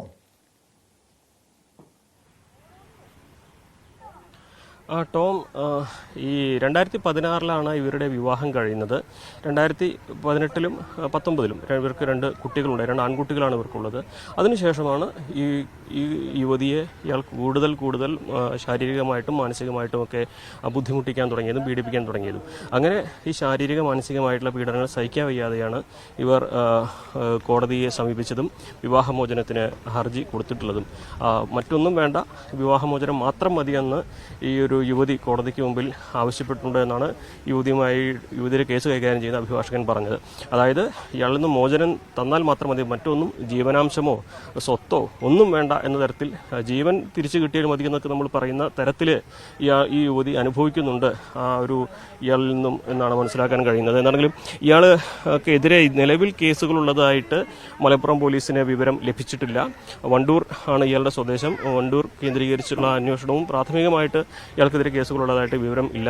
പക്ഷേ ഇത്തരത്തിൽ ഒരു വടിവാളും കത്തിയുമൊക്കെ വാഹനത്തിൽ സൂക്ഷിച്ചു നടക്കുന്ന ആൾ, അത് എന്താണെങ്കിലും ഒരു സാധാരണ മാനസികാവസ്ഥയുള്ള ആളല്ല. ഭാര്യയെ ശാരീരികമായിട്ടും മാനസികമായിട്ടും ഉപദ്രവിക്കുന്ന ഒരു വ്യക്തിത്വം എന്നതിനപ്പുറം വാഹനത്തിൽ ഈ ആയുധങ്ങളൊക്കെ സൂക്ഷിച്ച് വെക്കുകയാണെങ്കിൽ സ്വാഭാവികമായിട്ടും അതൊരു കരുതിക്കൂട്ടിയ ഒരു ക്രിമിനൽ മനസ്സുള്ള, അല്ലെങ്കിൽ ഒരു കുറ്റകൃത്യം ചെയ്യാൻ ഉറപ്പിച്ചിട്ടുള്ള തരത്തിലുള്ള ഒരാൾ തന്നെയാണ്. അപ്പോൾ അയാൾക്കെതിരെ മറ്റെന്തെങ്കിലും കേസുകൾ മുൻപുണ്ടായിട്ടുണ്ടോ എന്ന കാര്യവും ഇപ്പോൾ പോലീസ് പരിശോധിക്കുന്നുണ്ട്. നിലവിൽ മലപ്പുറം പോലീസിന്റെ കസ്റ്റഡിയിലാണ് പ്രതിയുള്ളത്. ഈ വെട്ടേറ്റ ശാന്ത അതീവ ഗുരുതരാവസ്ഥയിൽ മഞ്ചേരി മെഡിക്കൽ കോളേജിലാണ് ഇപ്പോൾ ഉള്ളത്. ടോം.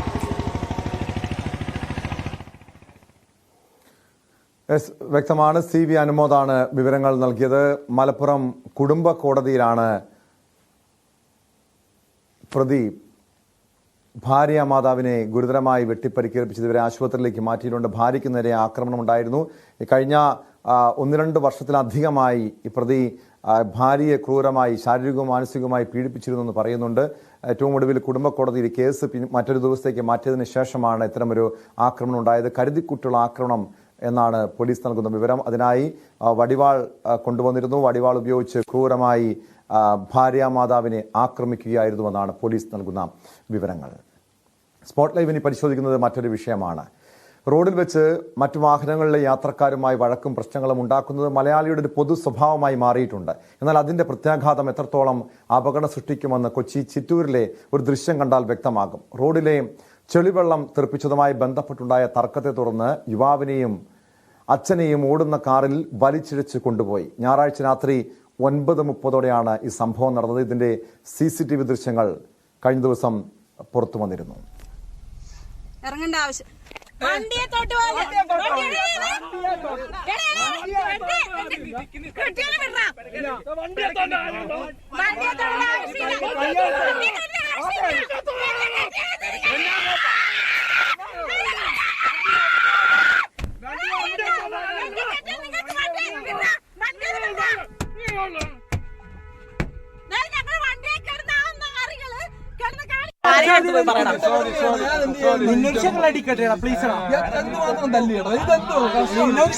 നീ എന്റെ അടുത്തില്ലേ, നീ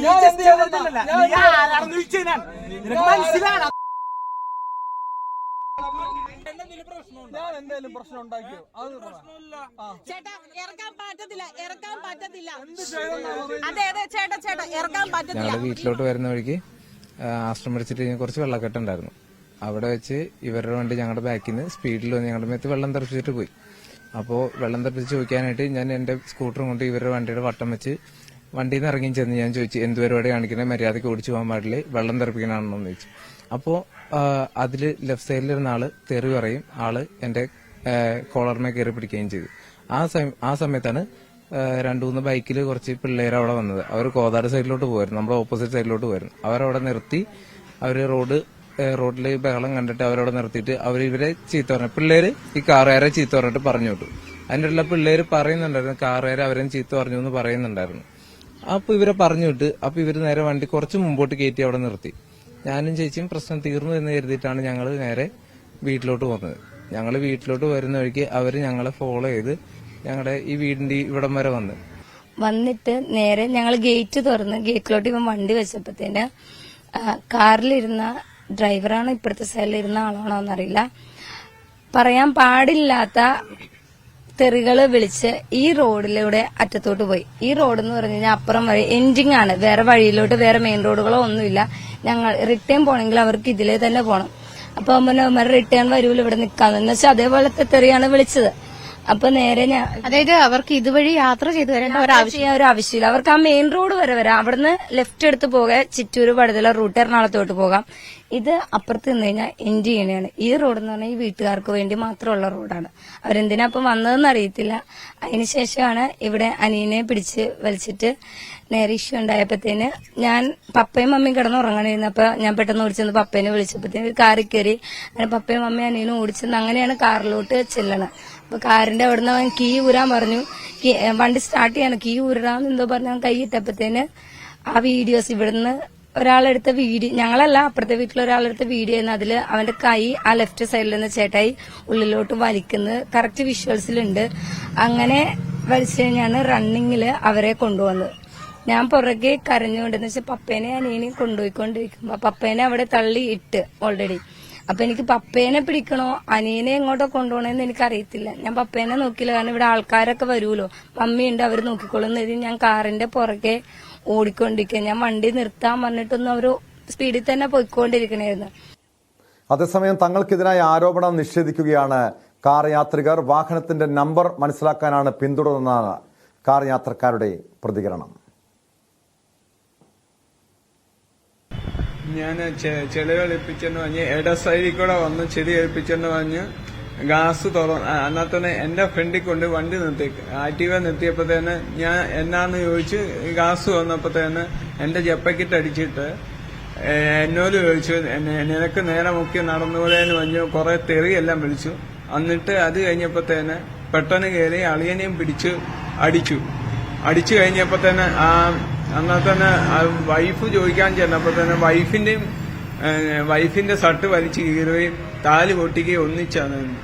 അത് കഴിഞ്ഞപ്പോ തന്നെ താലി പൊട്ടിച്ച് നോക്കുമ്പോ തന്നെ നമ്മൾ പിന്നെ അതിന്റെ പുറകെ പോകാനല്ലേ നോക്കുന്നത്. നമ്മൾ ആക്റ്റീവയുടെ ഫോട്ടോ എടുത്ത് നേരെ പോലീസ് സ്റ്റേഷനിൽ പോകാനേ നമ്മൾ നോക്കത്തുള്ളൂ. ആക്റ്റീവ നന്ന കത്തിച്ച വിട്ട് നന്ന ഫീൽഡിലാ പോയത്. എന്നാൽ തന്നെ ആക്റ്റീവയുടെ പുറകെ പോയി അവൻ അവിടെ നിർത്തിയപ്പോ ഫോട്ടോ എടുത്ത് നമ്മൾ നേരെ പോയി തിരിച്ചുകൊണ്ട് വന്നപ്പോഴത്തേന് ഇവര് അപ്പനും അമ്മയും എല്ലാം കൂടി എന്റെ തൊണ്ടയ്ക്ക് അപ്പനും മോനും തൊണ്ടയ്ക്ക് നന്ന രീതിയിൽ പിടിച്ച് ഒരു 5 മിനിറ്റ് പോലും ഇല്ല. അതിനു മുമ്പ് ഞാൻ തീരന്തിയാനായിരുന്നു. അവൻ എന്നാൽ തന്നെ ഡിയോട്ടാക്കി ഇട്ടു. മോള് അങ്ങോട്ട് ചേഞ്ച് ചെയ്യാൻ ഓട്ടോമാറ്റിക് വണ്ടിയാ. എന്നാൽ തന്നെ ഡിയോട്ടാക്കിയപ്പോ ഓട്ടോമാറ്റിക്കായിട്ട് വണ്ടി മൂവിങ് ആവും. എന്നാൽ തന്നെ അബദ്ധത്തിൽ ഇച്ചിരി ചവിട്ടിയപ്പം കൂടിപ്പോയി. എന്നാൽ തന്നെ ഞാൻ ഇച്ചിരി മാറിയായാലും ഞാൻ ചവിട്ടിയപ്പോ തന്നെ പുള്ളിയുടെ അപ്പം വന്ന് വട്ടം ചവിട്ടിയിട്ട് വന്നിട്ട് എന്റെ ചെപ്പക്കിട്ട് നന്നായിട്ട് അടിച്ചു. എന്നാൽ തന്നെ എന്റെ ഇവിടെ ഏകദേശം ഇപ്പൊ ആശുപത്രി കാണിച്ചപ്പോ തന്നെ ഇവിടെ ഏകദേശം ഇതുണ്ട്, ഗ്യാപ്പ് ഉണ്ടെന്ന് പറഞ്ഞു. അത് നമ്മളുടെ വീടിന് അടുത്തുള്ള ഒരു സ്ഥലത്ത് ഈ ചള്ളക്കെട്ടിന്റെ കുറച്ച് ഫ്രണ്ടിലായിട്ട് വരും. ആ വിഷ്വൽസ് എല്ലാം ഞാൻ എന്റെ കയ്യിൽ എടുക്കുന്നുണ്ടായിരുന്നു. അപ്പൊ ഞാൻ എന്താണ് പ്രശ്നം, നമുക്ക് പോലീസ് സ്റ്റേഷനിൽ പോയി അതിന്റേത് സോൾവ് ചെയ്യാന്ന് പറഞ്ഞു. അപ്പൊ നിനക്ക് എന്താ വേണ്ടെന്ന് ചോദിച്ച് അവൻ എന്റെ ചെകിളക്കെട്ട് അടിക്കുമായിരുന്നു. എന്നിട്ട് എന്റെ ഡ്രസ്സിൽ പിടിച്ച് വലിച്ച് ബനിയൻ കുറച്ച് കീറി അതോടൊപ്പം തന്നെ എന്റെ താലിമാല പൊട്ടി കാറിലേക്ക് വീഴുകയാണ് ചെയ്തത്. ഞാനപ്പോ ഇരുന്ന് കരയുന്നത് കണ്ട് എന്റെ ഹസ്ബൻഡ് എന്റെ ബ്രദറും കൂടെ പറഞ്ഞു എന്താണല്ലോ അവന്റെ നമ്പർ നോട്ട് ചെയ്യണം. അപ്പൊ ഞങ്ങൾ ഇവരുടെ പുറകെ പോയിട്ടുമുണ്ട്. ഇവരുടെ വീടാണെന്ന് നമുക്കറിയില്ല. അവര് ഒരു വീടിന് സമീപം ബൈക്ക് ആക്റ്റീവ വെച്ചു. ആ പയ്യനും ആ പെൺകുട്ടിയും വീടിനുള്ളിലേക്ക് അകത്തേക്ക് കയറിപ്പോവുകയും ചെയ്തു. നമ്മളപ്പം വണ്ടി നമ്പറിന്റെ ഫോട്ടോ എടുത്ത് തിരിച്ച് വണ്ടി വളച്ചിട്ട് വരുന്ന നേരം ഇവരെ അച്ഛനാന്ന് തോന്നുന്നു, ഒരു 50-60 വയസ്സോളം നമുക്ക് തോന്നിക്കുന്ന ഒരു വ്യക്തി. നമ്മള് ആ 1ാം കക്ഷി എന്ന് പറയുന്ന ആ ആളില്ലേ, ഒരു കമ്പി പോലത്തെ വടിയും കൊണ്ടാണ് വരുന്നത്. അപ്പൊ ഞാൻ പെട്ടെന്ന് വീഡിയോ എടുത്തപ്പോഴത്തേന് ഇവൻ വീഡിയോ ഞാൻ എടുക്കുന്ന കാണുന്നുണ്ട്. പെട്ടെന്ന് കമ്പി താക്കുന്നുമുണ്ട്. അത് ആ വീഡിയോയിൽ കാണാൻ പറ്റുന്നുണ്ട് നിങ്ങൾക്ക്. എന്റെ ഹസ്ബൻഡിന്റെ പെട്ടെന്ന് ഉപദ്രവിക്കാനൊക്കെ തുടങ്ങി. നീയൊക്കെ ഇവിടുന്ന് പോകുന്ന കാണണം, പോലീസ് ഒന്നുമല്ല, ഞങ്ങളാണ് പോലീസ്, ഞങ്ങൾക്ക് MLA MP ഒക്കെ ഞങ്ങളുടെ പിടിപാടിലുണ്ട്, നിങ്ങളെ ഞങ്ങൾ കാണിച്ചു തരാം, ഞങ്ങൾക്ക് നിങ്ങളെ നശിപ്പിക്കണമെന്ന് തന്നെ ഇപ്പം തീരുമാനം, അങ്ങനെ ഇങ്ങനെയാന്നൊക്കെ ഞങ്ങളോട് പറഞ്ഞു. ഞങ്ങൾ പറഞ്ഞു എന്റെ പൊന്നു ചേട്ടാ ഇവരെ ആരെ ഉപദ്രവിക്കില്ല, എന്റെ ഭർത്താവിനെ ഒന്നും ചെയ്യരുതെന്ന് ഞാൻ ആ വീഡിയോയിൽ തന്നെ പറയുന്നുണ്ട്. ഒന്നും ചെയ്യരുത്, ഞങ്ങളുടെ വണ്ടിക്കിട്ട് അടിക്കുന്നുണ്ട്. ഞാൻ പറഞ്ഞു ഞങ്ങളുടെ വണ്ടിയെ തൊട്ട് വണ്ടിയുടെ അതിന്റെ നഷ്ടപരിഹാരം നിങ്ങൾ തരേണ്ടി വരും, വണ്ടിയെ പിടിക്കല്ലെന്നൊക്കെ ഞാൻ പറയുന്നുണ്ട്. ഈ സഹോദരനാണെങ്കിൽ വണ്ടിക്കകത്തോട്ട് തലയിട്ട്, ഇവർ അച്ഛൻ എന്റെ ഹസ്ബൻഡിനെ അടിക്കുകയും മാന്തിപ്പറിക്കുകയും എല്ലാം ചെയ്യുന്നുണ്ട്. സഹോദരൻ വണ്ടിക്കകത്തോട്ട് കൈ ഇട്ടിട്ട് ആ വീഡിയോയിൽ കാണാൻ പറ്റുന്നുണ്ട്. കൊങ്ങയ്ക്ക് പിടിക്കുന്നത് നല്ല രീതിയിൽ കാണാൻ പറ്റുന്നുണ്ട്. കൊങ്ങയ്ക്ക് പിടിക്കുകയും പിന്നെ അതിനോടകം വണ്ടിയുടെ മീൻസ് ഡ്രൈവിംഗ് മോഡിലേക്ക് ആക്കുകയും ചെയ്തു. ഡ്രൈവ് മോഡിലേക്ക് ആക്കിയപ്പം ഈ മരണ വെപ്രാളത്തില് ഓൾറെഡി ആർക്കാണേലും നമ്മൾ ഒരാള് കൊങ്ങയിൽ വന്ന് പിടിച്ചു കഴിഞ്ഞാൽ നമ്മള് ആ മരണ വെപ്രാളത്തിൽ ഇതാവും. ഞാൻ നോക്കിയപ്പോ കണ്ണീർ നല്ല രീതിയിൽ വെള്ളം വരുന്നു. നല്ല ശക്തിക്കാണ് അച്ഛനും മോനും കൊങ്ങയ്ക്ക് പിടിക്കുന്നത്. അതേസമയം നമ്മൾ ബാക്കിലോട്ട് കൊങ്ങയ്ക്ക് പിടിക്കുമ്പോൾ പ്രസ്സാവും. അപ്പം ബ്രേക്ക് പെട്ടെന്ന് ഇതായി വണ്ടി മുന്നോട്ട് സ്റ്റാർട്ട് ചെയ്യാൻ മൂവ് ആവാൻ തുടങ്ങി. ആജ്ഞ രവീന്ദ്രൻ ചേരുന്നുണ്ട് വിവരങ്ങളുമായി. ആജ്ഞ, ഇന്നലെ നമ്മൾ ഒരു ഭാഗത്തെ കാര്യങ്ങൾ മാത്രമാണ് കേട്ടത്. അതായത് ആക്രമണത്തിന് ഇരയായി എന്ന് പറയപ്പെടുന്നവരുടെ വിവരങ്ങൾ മാത്രമാണ് നമ്മൾക്ക് പുറത്തു കൊണ്ടുവരാൻ കഴിഞ്ഞത്. പക്ഷേ ഈ കാർ യാത്രക്കാർ പ്രത്യാരോപണം ഉന്നയിക്കുന്നുണ്ട്. തങ്ങൾക്ക് നേരെ ആക്രമണം ആദ്യം ഉണ്ടാകുന്നു, പിന്നീട് ആ വാഹനത്തിന്റെ നമ്പർ ഏതാണെന്ന് മനസ്സിലാക്കാൻ വേണ്ടി ഇവരെ പിന്തുടരുകയാണ് ചെയ്തത്. അവിടെ വെച്ച് വീണ്ടും ആക്രമണത്തിന് ഇരയായി കഴുത്തിന് ഞെരിച്ച് കൊലപ്പെടുത്താൻ ശ്രമിച്ചു. അതോടുകൂടിയാണ് വാഹനവുമായി കടന്നുപോയതെന്ന് പറയുന്നു. ആര് പറയുന്നത് വിശ്വസിക്കണം ആജ്ഞ?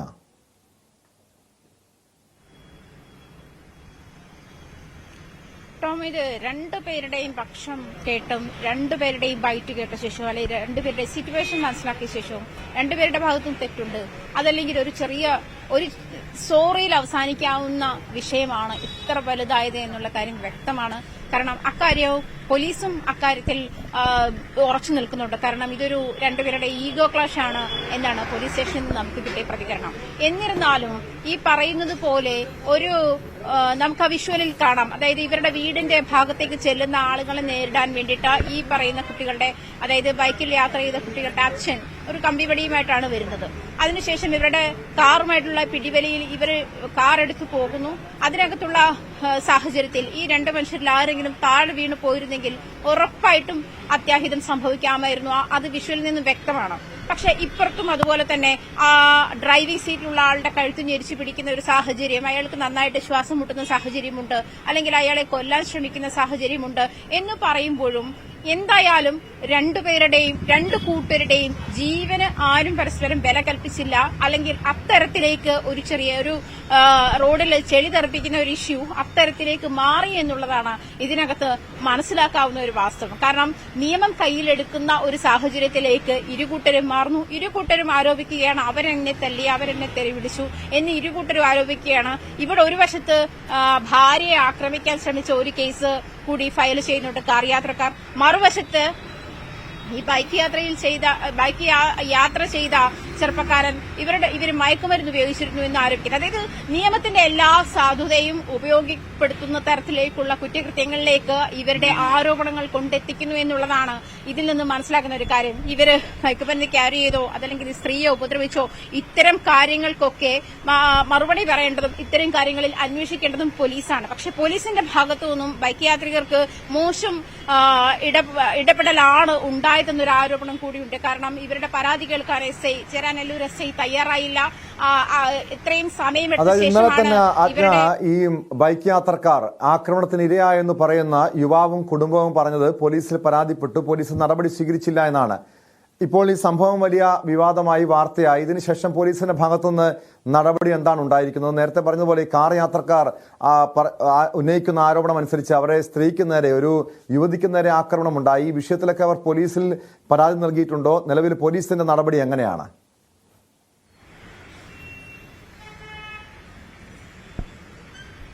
ഈ വിഷയത്തിൽ, അതായത് രണ്ട് കൂട്ടരും കേസ് കൊടുത്തിട്ടുണ്ട്. ഈ രണ്ട് കൂട്ടരുടെയും കേസ് പോലീസ് ഫയൽ സ്വീകരിച്ചിട്ടുമുണ്ട്. അതിന്റെ എഫ്ഐആർ തയ്യാറാക്കിയിട്ടുമുണ്ട്. രണ്ടുപേരുടെയും പരാതിയിൽ, അതായത് ഈ സ്ത്രീക്ക് നേരെ ആക്രമണമുണ്ടായി, അല്ലെങ്കിൽ അവരെ അസഭ്യവർഷം ചൊരിഞ്ഞു ഇവരുടെ സുഹൃത്തുക്കൾ എന്നുള്ള തരത്തിലുള്ള പരാതിയാണ് ഈ കാർ യാത്രികർ നടത്തുന്നത്. മറിച്ച് ബൈക്ക് യാത്രികർ അങ്ങനെയല്ല, തങ്ങളെ വീട്ടിൽ വന്ന് ആക്രമിച്ചു.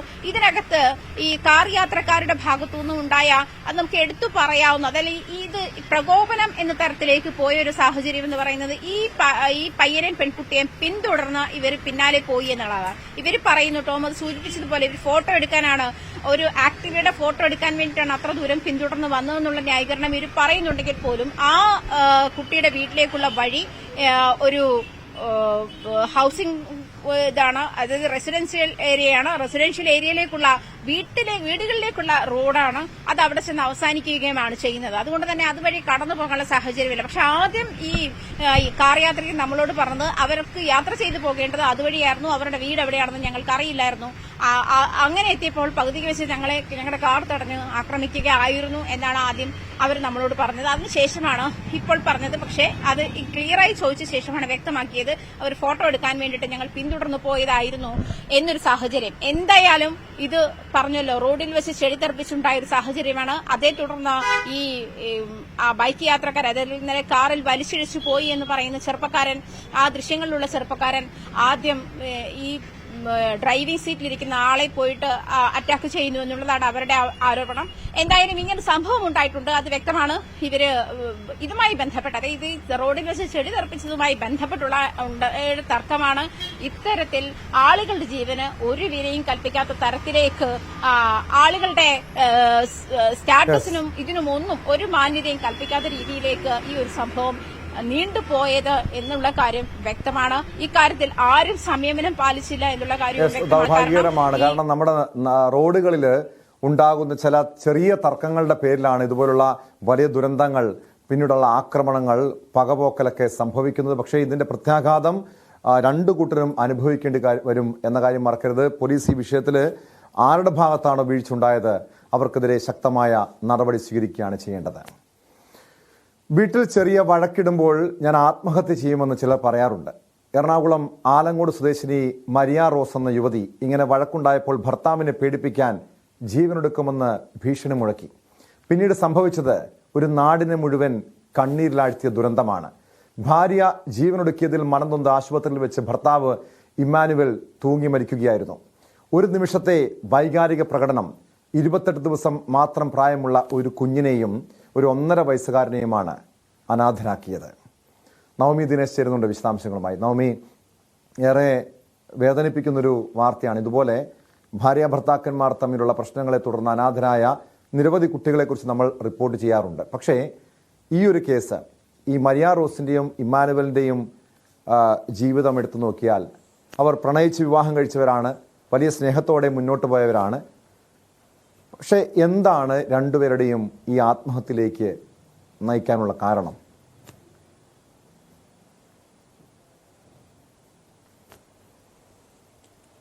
ടോം ആദ്യം സൂചിപ്പിച്ചത് തന്നെയാണ്, ഒരു നിമിഷത്തെ വൈകാരികമായിട്ടുള്ള പ്രതികരണം, അതിൽ നഷ്ടമായത് 2 കുട്ടികൾക്കുള്ള അനാഥത്വമാണ്. അത് 1.5 വയസ്സുള്ള ഒരു കുട്ടിയും 25 ദിവസം പ്രായമുള്ള ഒരു കുട്ടി, അങ്ങനെ 2 കുട്ടികളാണ് അവരുടെ മാതാപിതാക്കളെ ഒരു നിമിഷം കൊണ്ട് തന്നെ നഷ്ടമായത്.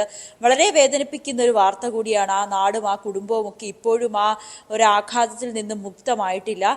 കഴിഞ്ഞ ദിവസമാണ് ഇത്തരത്തിലൊരു സംഭവം ഉണ്ടായത്. ഇമാനുവലും മരിയയും അവരുടെ പ്രണയവിവാഹമായിരുന്നു. 3 വർഷമായതേ ഉള്ളൂ വിവാഹം കഴിഞ്ഞിട്ട്. ഇവർ ഇത്തരത്തിൽ ഇമാനുവൽ അയൽക്കാരുമായി വഴക്കുണ്ടാക്കുന്നത് പതിവായിരുന്നു. ഇങ്ങനെ സ്ഥിരമായി അയൽക്കാരുമായിട്ടൊക്കെ വഴക്കുണ്ടാക്കുന്നത് മരിയയ്ക്ക് വലിയ വിഷമമുണ്ടാക്കും. അങ്ങനെ പലപ്പോഴും മരിയ ഇമാനുവലിനോട് പറയുമായിരുന്നു, ഇങ്ങനെ അത്തരത്തിൽ അയൽക്കാരുമായിട്ട് ഇങ്ങനെ വഴക്കിടരുതെന്നൊക്കെ പറയുന്ന ഒരു, സ്വാഭാവികമായിട്ടും നമ്മൾ പറയുന്നത് പോലെ മരിയയും ഇമാനുവലിനോട് പറഞ്ഞിരുന്നു. പക്ഷേ ഇമാനുവൽ വീണ്ടും ഇത്തരത്തിൽ അയൽക്കാരുമായി വഴക്കുണ്ടാക്കുന്നത് ആവർത്തിക്കുന്ന ഒരു സാഹചര്യമുണ്ടായി. ഈ സമയത്ത് മരിയ പറഞ്ഞു, ഇനി വഴക്കുണ്ടാക്കിയാൽ ഞാൻ പോയി ആത്മഹത്യ ചെയ്യുമെന്ന്. അപ്പോൾ ആ ഒരു ദേഷ്യത്തിന്റെ പുറത്ത് ഇമാനുവൽ പറഞ്ഞു, എന്നാ പോയി ആത്മഹത്യ ചെയ്തു, അല്ലെങ്കിൽ നീ പോയി മരിച്ചു എന്ന് ആ ഒരു വൈകാരികമായ നിമിഷത്തിൽ ആ ഒരു വാക്ക്, അതാണ് മരിയയ്ക്ക് അത്രയേറെ വേദനിപ്പിച്ചത്. ഇമാനുവലിനെ പേടിപ്പിക്കുക എന്നുദ്ദേശിച്ചുകൊണ്ടാണ് മരിയ ഇത്തരത്തിൽ മുറിയിൽ കയറി ആത്മഹത്യയ്ക്ക് ശ്രമിച്ചത്. പക്ഷെ അത് മരിയയുടെ ജീവന് തന്നെ എടുക്കുന്നൊരു സാഹചര്യമുണ്ടായി. പെട്ടെന്ന് തന്നെ ഇമ്മാനുവൽ മുറിയിലേക്ക് വരികയും മരിയയെ അടുത്തുള്ള മഞ്ഞുമല ആശുപത്രിയിലേക്ക് കൊണ്ടുപോയി. ആശുപത്രിയിൽ എത്തിച്ച് മണിക്കൂറുകൾക്കുള്ളിൽ തന്നെ മരിയ മരിച്ചു എന്ന് ഡോക്ടർമാർ പറയുന്നു. ഈ ഒരു വിഷമത്തിൽ തന്നെ ഇമ്മാനുവൽ ആശുപത്രിയിൽ തന്നെ എക്സ്റേ മുറിയിൽ കയറി ആത്മഹത്യ ചെയ്യുന്ന ഒരു സാഹചര്യമാണ് ഉണ്ടായത്. ഒരു വൈകാരികമായിട്ടുള്ള അല്ലെങ്കിൽ ഒരു നിമിഷത്തെ ഒരു ദേഷ്യത്തിന്റെ പുറത്ത് സംഭവിച്ച ഒരു കാര്യമാണ്. പക്ഷെ അത് എന്നേക്കുമായി നഷ്ടപ്പെട്ടത് 2 കുട്ടികളുടെ അവരുടെ ഒരു വളർച്ച അല്ലെങ്കിൽ അവരുടെ ഒരു മാതാപിതാക്കളെയാണ്. അത് എത്രത്തോളമാണ് ആ പിഞ്ചു കുഞ്ഞുങ്ങളാണ്, അവർക്കിപ്പോൾ അതിന്റെ ഒരു വേദന മനസ്സിലാകില്ല. പക്ഷേ അത് വളർന്നു വലുതാകുമ്പോൾ അല്ലെങ്കിൽ അതിന്റെ ആ കുട്ടികളുടെ ഇനിയുള്ള വളർച്ചയ്ക്ക് അവരുടെ മാതാപിതാക്കൾ ഇല്ല എന്നുള്ളൊരു അവസ്ഥ അത് വളരെ വേദനിപ്പിക്കുന്നതാണ്. അതും ഇളയ കുട്ടിക്ക് 28 ദിവസമേ ആയിട്ടുള്ളൂ. എന്നാലും ആ കുടുംബം ഇപ്പോഴും വലിയ വിഷമത്തിലായിരുന്നു. കാരണം ഇരുവരുടെയും പ്രണയ വിവാഹമാണ്. അവർ തമ്മിൽ യാതൊരുവിധ തർക്കവും ഉണ്ടായിട്ടില്ല. അവർ വളരെ സ്നേഹത്തോടുകൂടി തന്നെയാണ് ജീവിക്കുന്നതും. രണ്ടാമത്തെ കുട്ടിയുടെ ചടങ്ങുകളൊക്കെ കഴിഞ്ഞതേ ഉള്ളൂ. അപ്പോൾ അതിൻ്റെതായിട്ടുള്ളൊരു സന്തോഷത്തിൽ ആ കുടുംബം നിൽക്കുമ്പോഴായിരുന്നു ഇമ്മാനുവൽ അടുത്തുള്ള വീട്ടുകാരുമായിട്ടുള്ളൊരു തർക്കം. അതാണ് മരിയെ വലിയ രീതിയിൽ പ്രകോപിപ്പിക്കുകയും വിഷമിപ്പിക്കുകയും ഒക്കെ ചെയ്തത്. ആ വിഷമത്തിന്റെ ഭാര്യയും ഭർത്താവും തമ്മിലുള്ള ചെറിയ പ്രശ്നങ്ങളാണ് ഇതുപോലുള്ള ദുരന്തങ്ങളിൽ, കൂട്ടമരണങ്ങളിൽ കലാശിക്കുന്നതോടെ പലപ്പോഴും ഇരകളാകപ്പെടുന്നത് കുഞ്ഞു മക്കളായിരിക്കും എന്ന കാര്യം മറക്കരുത്. സ്പോട്ട് ലൈവ് പൂർണ്ണമാകുന്നു. നമസ്കാരം.